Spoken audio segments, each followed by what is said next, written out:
You are very critical of Western civilization. Would you say that you are an Islamic or Muslim supremacist? Yes, of course. Of course. Muslim supremacist, of course. Islamic supremacist, of course. And there's nothing wrong with that. There's not a thing wrong with that. You're a Western supremacist. You believe in the supremacy of your values. You believe in the supremacy of your belief system. You believe in the supremacy of your belief system so much that you want the whole world to follow it. You try to force the entire world to follow your belief system because you believe it's so right. You came up with the Universal Declaration of Human Rights. You took it upon yourself to decide what are the human rights for the entire human race. Well, all right, but I mean, it's... That's supremacist. You believe that you have the authority, you have the right to decide what are the rights of human beings everywhere in the world forever. And your belief in your right to do that has been brutally manifest all around the world for centuries. Not for years, not for decades, for centuries.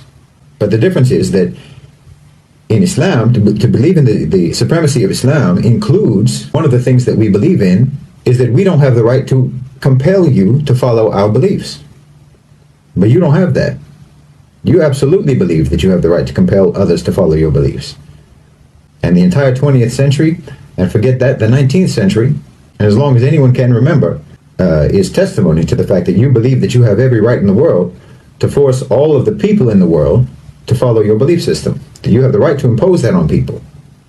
And people all over the world, in Africa, in Latin America, in Asia, in the Middle East, everywhere in the world can testify. You absolutely believe that you have the right to compel people through force, through invasion, through occupation, through colonialism, through imperialism, through extremely coercive economic policies. But Muslims, we don't believe that we have the right to impose that. We believe lakum dinukum waliya din. To you your way, to us our way. To you your deen, to you your belief system, your way of life, your lifestyle, your approach to the world, and to us ours. That's part of our belief. So our supremacist nature about Islam includes the fact that we don't have a right to compel you to follow our way. We believe that our belief is superior. And we believe that anyone who follows that belief is following a superior belief system. And of course I fully believe that following Islam is the best way for any human being to live their life. And the perfect set of laws, the perfect set of ethics, the perfect set of morals for any individual to follow and for any state to follow. Being a Muslim supremacist isn't racial. Muslim isn't a race, it's not an ethnicity, it's a belief. And we absolutely believe in the perfection and superiority of what we believe in. We have absolute conviction about that, absolute commitment to that, certainty about that, yaqeen about that. But do you have that about yours? Do you have that conviction about yours? You're very busy trying to impose it all around the world, but when times get tough for you, your so-called enlightenment values go out the window, don't they? I mean, when there's too many diverse opinions in your society, then you start creating bureaus and departments in the government for combating so-called disinformation. Freedom of the press is out the window. When times get tough, you ban protests. You arrest people for protesting. Freedom of assembly out the window. When your belief system becomes difficult to maintain, difficult to preserve, you throw it under the bus without hesitation. But that's not the case with Muslims.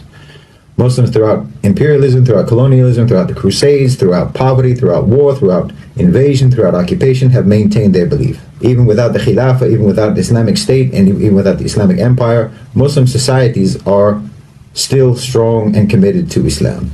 We're still committed to our belief system. Nothing can change that. Maybe we have failed states, but we don't have failed societies. We don't have failed cultures. Our governments may fall, but our people remain the same. Our people remain committed to the same values, to the same morals, to the same moral laws, regardless of whether there's a government over them to enforce that. But that's not the case with you.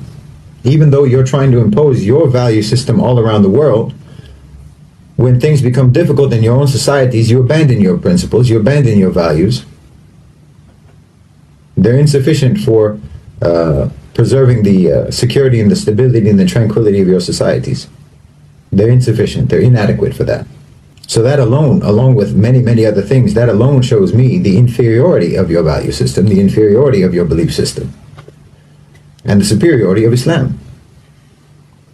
And your belief system, your enlightenment values, are extremely selectively applied in your society throughout your history. They apply to some people and not others. It's like in George Orwell's Animal Farm. Some people are more equal than others in your society. Your value system is not evenly applied. I mean, there's obvious examples everyone knows about. But just look at democracy, for example.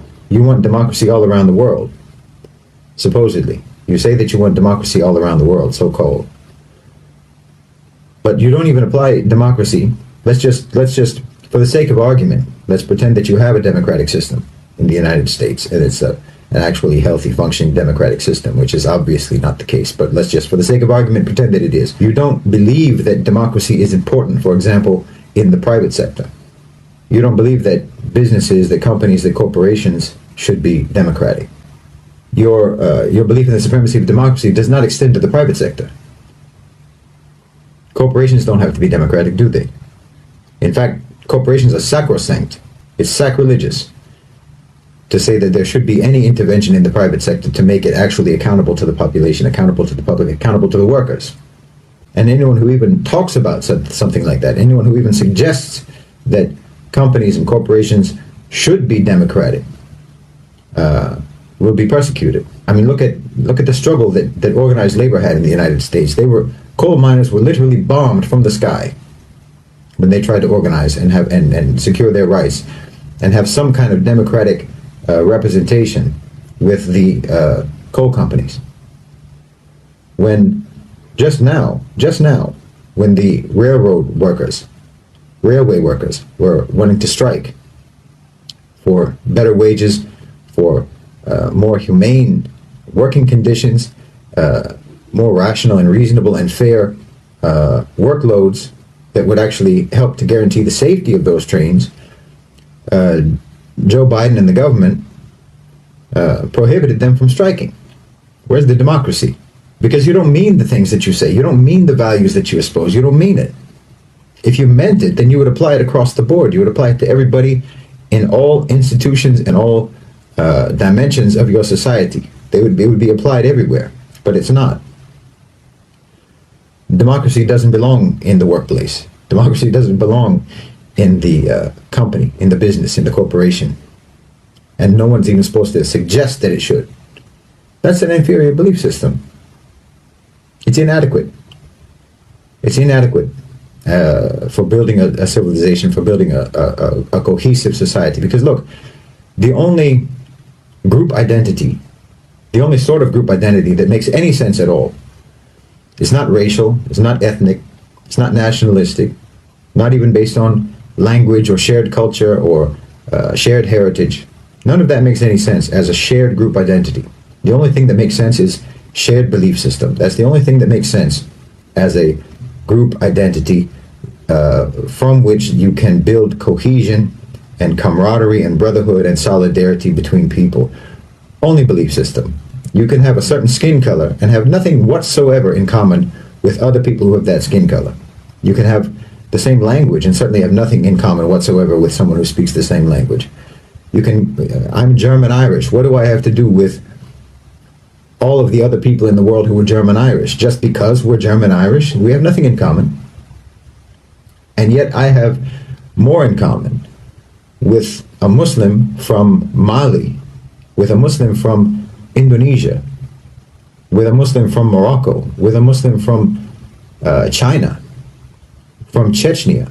I have more in common with them immediately, instantly, effortlessly. We have the same frame of reference. We have the same moral code. We have the same belief. We admire the same people. Our heroes are the same heroes. Our role model is the same role model. I have more in common with them than I have with someone whose belief system is different from mine, but who looks like me, or who speaks my language, or who comes from my country. That doesn't create solidarity, and there's no reason why it should.